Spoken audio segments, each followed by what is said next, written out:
다 같이 사도신경으로 신앙 고백하심으로 새벽 기도를 하나님께 드리시겠습니다. 나는 전능하신 아버지 하나님 천지의 창조주를 믿습니다. 나는 그의 유일하신 아들 우리 주 예수 그리스도를 믿습니다.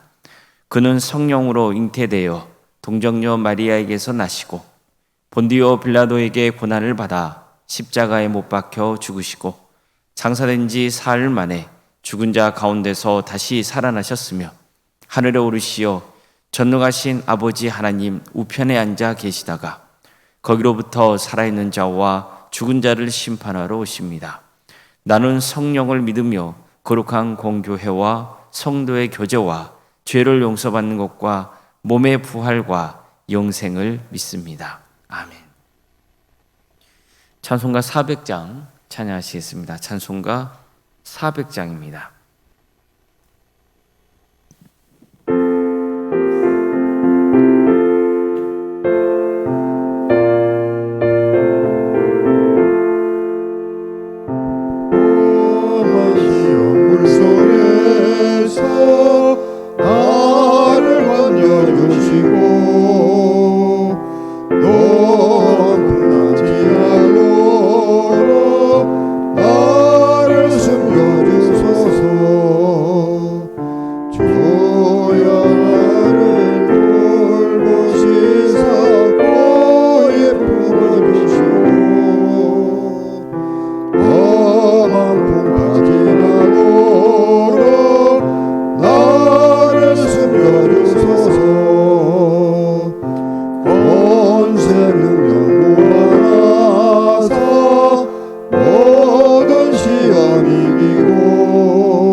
하나님 말씀 함께 보겠습니다. 구약 성경 신명기 3장 12절에서 17절까지 말씀입니다.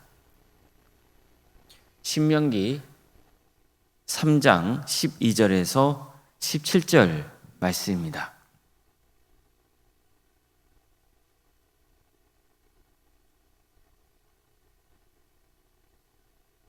신명기 3장 12절에서 17절까지 말씀을 교독하시겠습니다.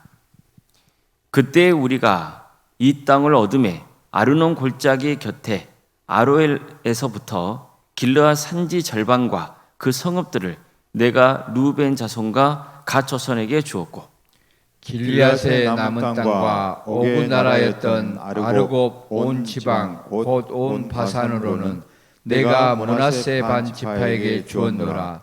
바산을 옛적에는 르바이므 땅이라 부르더니 므낫세의 아들 야일이 구슬 족속과 마이가 족속의 경계까지의 아르곱 온 지방을 점령하고 자기 이름으로 이 바산을 오늘날까지 하봇 야일이라 불러오느니라.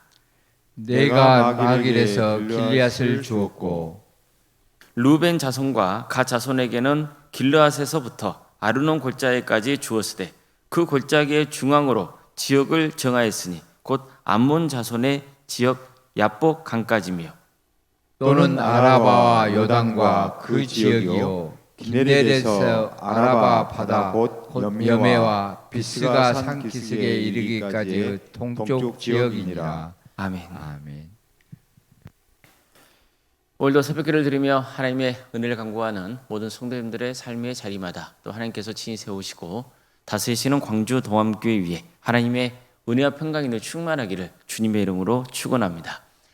민수기, 신명기 말씀은요, 내용이 서로 겹치는 경우가 종종 있습니다. 요즘 우리가 살펴보고 있는 신명기 1장에서 3장 내용도 보면 그렇죠. 신명기는 모세의 설교가 주로 등장합니다. 지금 우리가 나누고 있는 말씀도 모세가 전한 설교 내용입니다. 즉 모세는 과거에 무슨 일이 있었는지 들려주면서 왜 그런 일이 있었는지 설명하고 또 앞으로 어떻게 살아가야 되는지 교훈을 주기 위해서 설교했던 겁니다. 그러다 보니 자연스럽게 우리가 이미 민수기에서 나눴던 이스라엘의 역사가 반복적으로 등장하게 되는 겁니다. 모세는 이스라엘의 출애굽 세대가 가나안 땅 정복에 실패한 가슴 아픈 이야기로 시작해서 아모리 왕 시온과 바사랑 옥과의 전투에서 승리한 역사를 새로운 세대에게 들려줍니다. 그러면서 그때 무슨 일이 있었는지를 전하는 거죠. 민수기는 그때 상황을 좀 더 자세하게 들려주고 있다면 신명기는 그 일을 모세의 시각에서 새롭게 해석하기도 하고 또 그때 상황을 요약해서 들려줍니다. 민수기에서는 전하지 않는 내용을 추가하기도 하죠. 아모리 왕 시온과 바사랑 옥과의 전투도 마찬가지입니다. 하나님께서는 그들을 이스라엘 손에 넘겼으니 담대하게 싸우라고 명하셨습니다. 그리고 모세는 우리가 그 전쟁에서 승리했다고 전합니다. 이때 차지한 땅을 루벤 지파와 갓 지파, 므낫세 반 지파가 살게 했다고 하죠.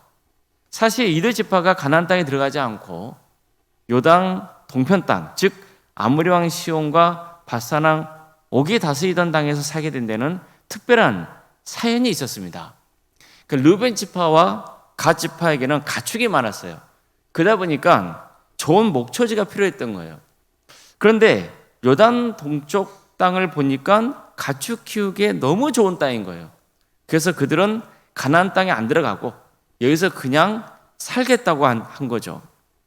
이 말 들은 모세는 불같이 화를 냅니다. 감히 너희가 다른 지파와 함께 가나안 정복 전쟁에 참여하지 않고 그냥 여기에 남고자 하느냐? 그러면서 책망한 거예요. 이것은 하나님의 뜻을 저버린 짓뿐만 아니라 동족을 배신하는 행위로 봤던 거죠. 모세는 40여 년 전에 10명의 정탐꾼 때문에 백성들이 가나안 땅 정복을 포기했던 그 가슴 아픈 역사를 간직하고 있었어요. 그런데 이번에는 루벤 지파와 갓 지파가 갑자기 가나안 땅에 들어가지 않겠다고 선언해버린 거예요. 이러면 이스라엘 다른 지파가 동요하겠죠. 낙심하겠죠. 힘을 합쳐서 가나안 땅 정복을 해야 되잖아요. 근데 두 개 지파가 빠진다 그러면 얼마나 실망이 크겠어요. 게다가 자칫하면 지파끼리 다투다가 또다시 가나안 땅 정복을 못하게 되는 그런 상황에 처할 수 있었거든요. 그래서 모세가 화를 내면서 그들을 책망했던 거죠. 그러자 루벤 지파와 갓 지파는 자신들이 얼마나 경솔했는지를 깨닫습니다. 참 다행스러운 일이죠. 그래서 일단 우리 가축을 위해서 우리를 짓고 또 우리 자녀들을 위해서 성읍을 쌓은 다음에 곧바로 가나안 정복 전쟁에 나서겠다고 했어요. 전쟁을 할 때는 선봉에 설 것이고 다른 지파가 온전히 가나안 땅을 다 차지하고 정착할 때까지 집으로 돌아가지 않겠다고 했어요. 또 우리가 가나안 땅 정복 전쟁에 함께했다고 해서 가나안 땅에 대한 어떤 유업도 요구하지 않겠다고 했어요. 그러니까 이렇게 함으로써 모세는 그들의 요단 동편 땅, 즉 아모리 왕의 시온과 바사랑 옥을 이기고 차지하게 된 땅에서 살게 하는 거죠. 그들만 아니라 므낫세 반 지파도 살게 합니다. 바로 오늘 함께 읽은 본문은 이걸 전하고 있는 거예요. 본문을 보면 이러한 구체적인 내용이 등장하지는 않습니다. 모세와 루벤, 갓 지파 사이에 어떤 대화가 오갔는지, 그때의 분위기는 어땠는지 그런 내용은 나오지 않아요. 단지 모세가 그들에게 이스라엘이 전쟁에서 승리한 후에 차지한 요단 동편 땅에서 살도록 허락했다는 내용만 나옵니다. 즉 오늘 본문에서는 땅을 분배받은 과정에서 벌어진 여러 일들보다 그들이 땅을 분배받은 그 사실에 초점을 맞추고 있다고 볼 수 있는 거죠. 그렇게 한 것은 모세가 특별히 이 사건을 통해서 강조하고자 하는 게 있었기 때문입니다. 핵심은 이겁니다. 그들에게 주어진 요단 동편 땅은 하나님이 주신 선물이라는 거예요. 이스라엘 백성의 목표는요, 땅을 차지하며 사는 겁니다. 유목민에게 땅이 주어진다는 것은 너무나 중요한 문제였습니다. 더구나 그들은 애굽에서 400여 년간 노예로 지내야 했잖아요. 이 때문에 얼마나 멸시를 당하면서 고통당했습니까? 그렇기 때문에 이스라엘 백성들에게 자신들이 살 땅을 갖게 된다는 것은 이루 말할 수 없을 정도로 중요한 문제였어요. 그런데 하나님께서는 어떻습니까? 그들이 살 땅을 주겠다고 약속하셨잖아요. 그 땅을 선물로 주겠다는 거예요. 안타깝게도 출애굽 세대는 그 약속을 뿌리치고 말죠. 하지만 그들의 자녀 손들로 세워진 새로운 세대는 하나님이 땅을 선물로 주겠다는 약속을 굳게 믿어야 한다는 거예요. 또한 하나님이 주겠다고 약속하신 땅이 하나님의 선물이라면 이스라엘 백성들은 하나님께 어떤 마음을 품고 살아가야 되는지를 가르쳐주고 있는 거예요. 하나님이 베푸신 은혜에 감사하는 마음으로 살아야 한다는 거죠. 특히 이스라엘은 그들의 땅을 소유하게 된 게 혈통으로나 그들의 어떤 힘으로나 선한 일을 해서 얻게 된 게 아니라는 것을 늘 유념해야 되는 거예요. 그들이 살 땅은 하나님이 주신 선물이에요. 이것은 장차 하나님이 베푸신 구원의 선물도 혈통으로나 그들의 업적으로나 어떤 선한 일을 해서 얻게 된 게 아니라는 것을 가르쳐주고 있는 거예요. 오직 하나님의 은혜입니다. 하나님이 일방적으로 베푸신 은혜로 구원받게 되는 거예요. 그래서 구원이라고 하는 것은 하나님이 베푸신 은혜의 선물인 거예요. 우리는 늘 이 점을 명심해야 되는 겁니다. 또 본문이 땅과 관련해서 강조하고 있는 것은 땅의 분배입니다. 모세는 누벤 지파, 갓 지파, 므낫세 반 지파에게 요단 동편 땅 어디에 정착해야 되는지를 가르쳐줘요. 이렇게 해서 요단 동편 땅에 거주하는 지파들은 평화롭게 땅 분배를 마치게 되는 거예요. 이것은 장차 나머지 지파가 가나안 땅에 들어가서도 반드시 거쳐야 될 과정이었습니다. 땅 분배는요, 사실 민감한 문제일 수밖에 없었어요. 사람의 마음이 그렇잖아요. 좀 더 갖고 싶은 마음이 있잖아요. 또 조금이라도 더 좋은 조건이길 바라는 마음이 있잖아요. 따라서 자칫 잘못하면 가나안 땅에 함께 들어가서 정복하고도 그 땅을 분배하는 과정에서 서로 상처가 생기고 싸울 수 있거든요. 그런데 요단 동편 땅에서 루벤, 갓, 므낫세 반지파가 땅을 분배받는 모습은 달랐어요. 본문에서는 이 일을 모세가 주관했고 백성들이 모세의 뜻을 기꺼이 따랐다고 강조하고 있어요. 이 역시 그들에게 주어진 땅은 혈통으로나 자기 힘으로 취한 것이 아니라 하나님이 주신 선물이라는 것을 인정하고 고백했기에 가능한 일이라는 거죠. 성도 여러분, 우리에게 주어진 모든 게 하나님의 선물인 것을 믿어보십시오.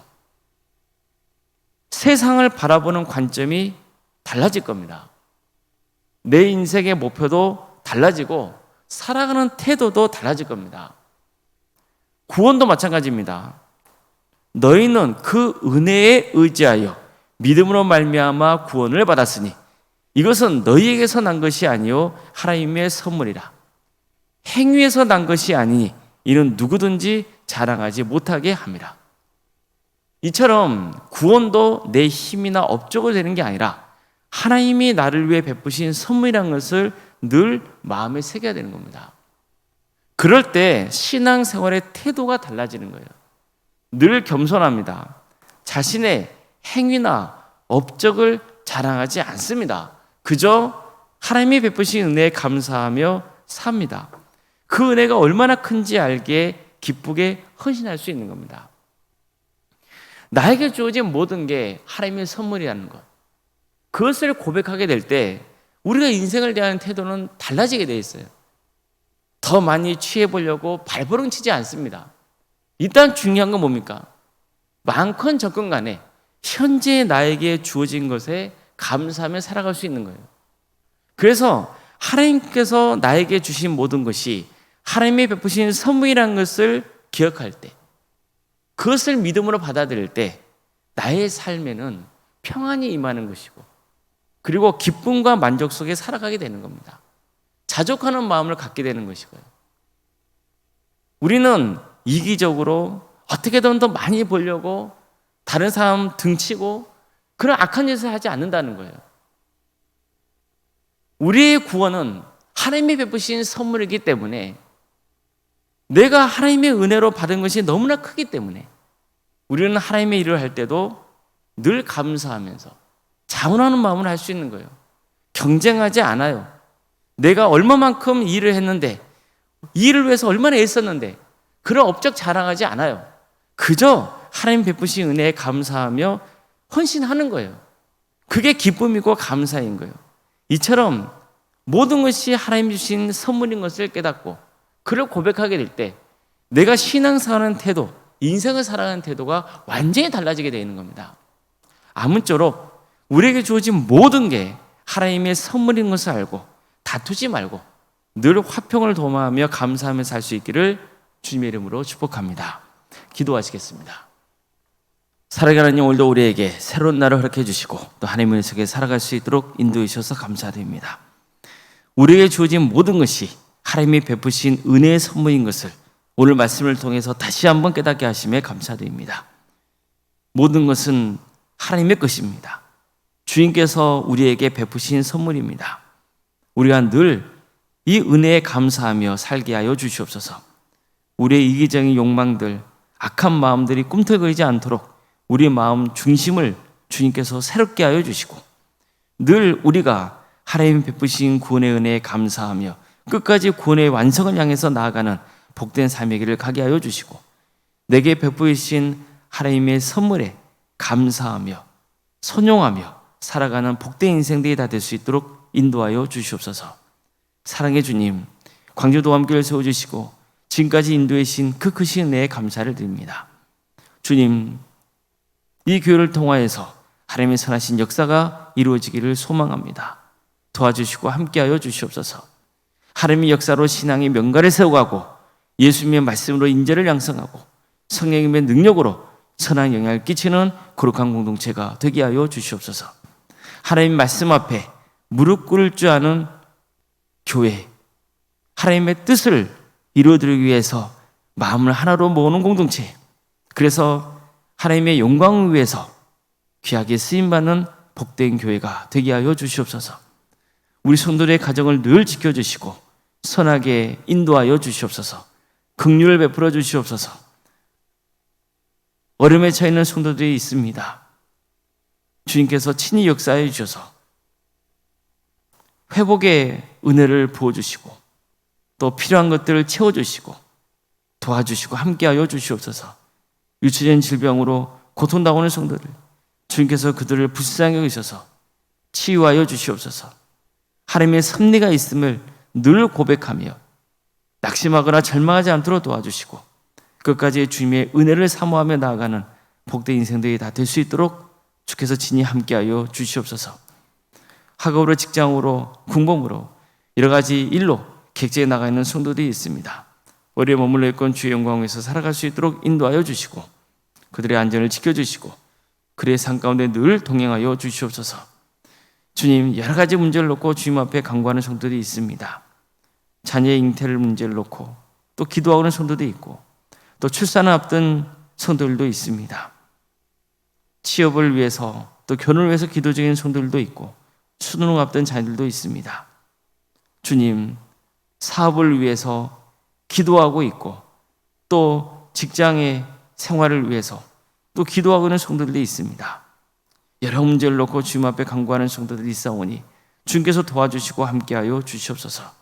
주님, 하나님의 자녀들입니다. 그들의 인생을 주관하여 주시옵소서. 또한 우리 성도들도 하나님께서 함께 하신다는 그 믿음 붙들게 하여 주시고 어느 자리에 있건 승리의 길을 가게 하여 주시고 담대하게 살아갈 수 있도록 인도하여 주시옵소서. 오늘 주일입니다. 우리 성도들 한자리에 모여서 주님을 예배하는 역사가 있도록 인도하여 주시옵소서.